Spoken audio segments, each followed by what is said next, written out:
Më 16 dhjetor të vitit 1773, rreth 50 kolonizator amerikan të maskuar si indian derdhën 41.000 kg çaj të anglezëve në portin e Bostonit.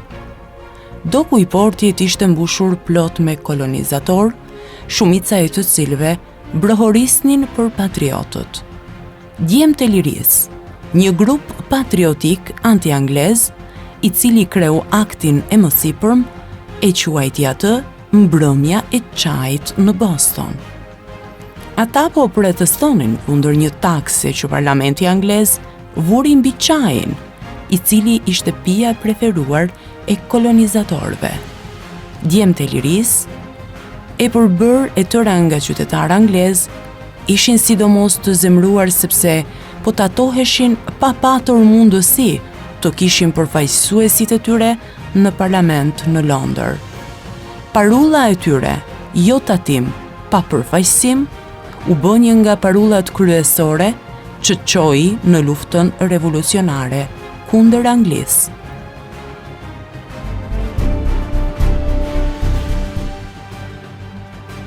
Më 16 dhjetor të vitit 1811, fshati i Madridit të ri, në Missouri, u lëkund nga një prej tërmeteve më të fuqishme që kishte njohur ndonjëherë Shtetet e Bashkuara. Kërkime nga sismologët të shekullit të 20 zbuluan se tërmeti i Madridit të ri ishte 8 ballë sipas shkallës Richter. Fshati e pothuajse u shkatërua nga tërmeti, i cili gjithashtu shkaktoi një devijim të përkohshëm të rrjedhjes së lumit i Mississippi. Tronditjet u ndjen që nga pjesa lindore e Kanadas në veri deri në gjirin e Meksikës në jug. Për çudi, vetëm 2 veta humbën jetën, dhe kjo ndoshta për arsyen se dëmët më të mëdha ndodhen në zona shumë pak të populluara.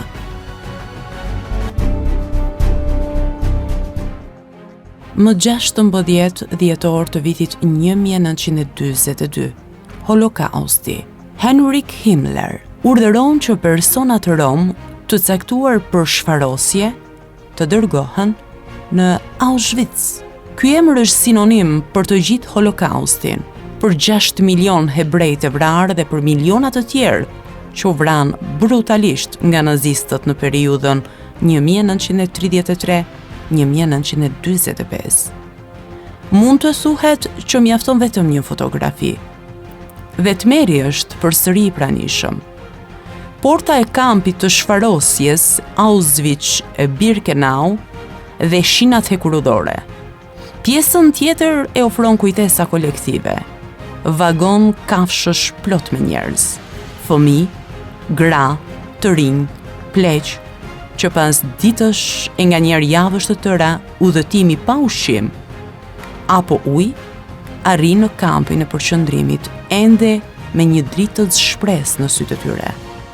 Shumë pak nga njerëzit që transportoheshin e dinin çfarë i priste në Auschwitz. Vdekja. Më shumë se 1 milion vetë u vranë në Auschwitz. Shumica e tyre hebrej. Prandaj ky kamp ka mbetur si simbol i gjithë kampeve të përqendrimit Auschwitz.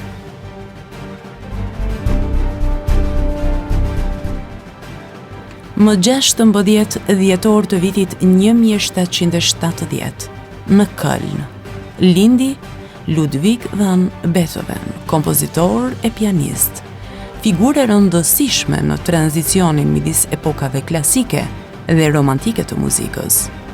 Mbetet nga më të famshmit dhe më me ndikim i të gjithë kompozitorëve.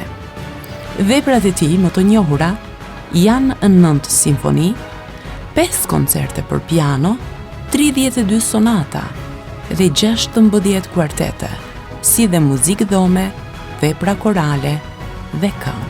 Beethoven shkoi në Vjenë në vitin 1792, studioi për muzikë dhe shpejt fitoi reputacion si pianist virtuoz.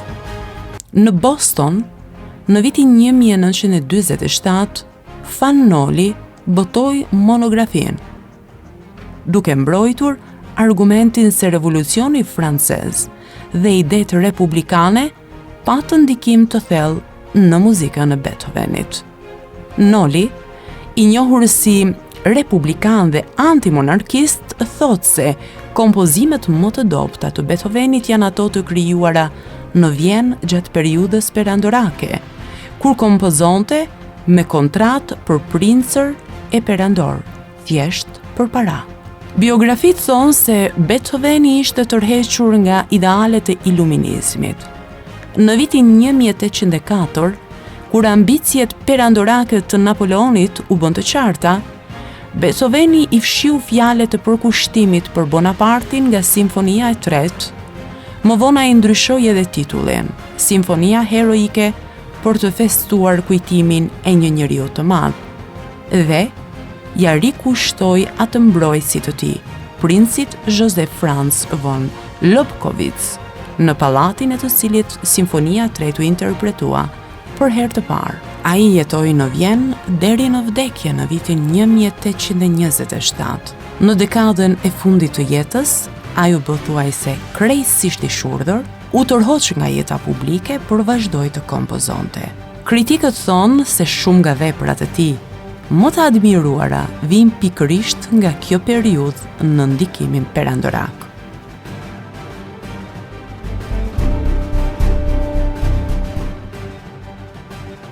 Më 16 dhjetor të vitit 1989, ka ndëruar jetë aktoria italiane Silvana Mangano.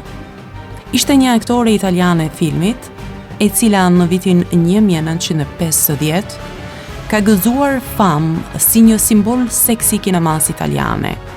E më pas ka fituar një reputacion fal një serie të shfaqjeve me role të shquara në filmat e Pasolini dhe Visconti. Karriera e saj ka ndihmuar në mas të madhe martesën me producentin Dino De Laurentiis, me të cilin kishte 4 fëmijë.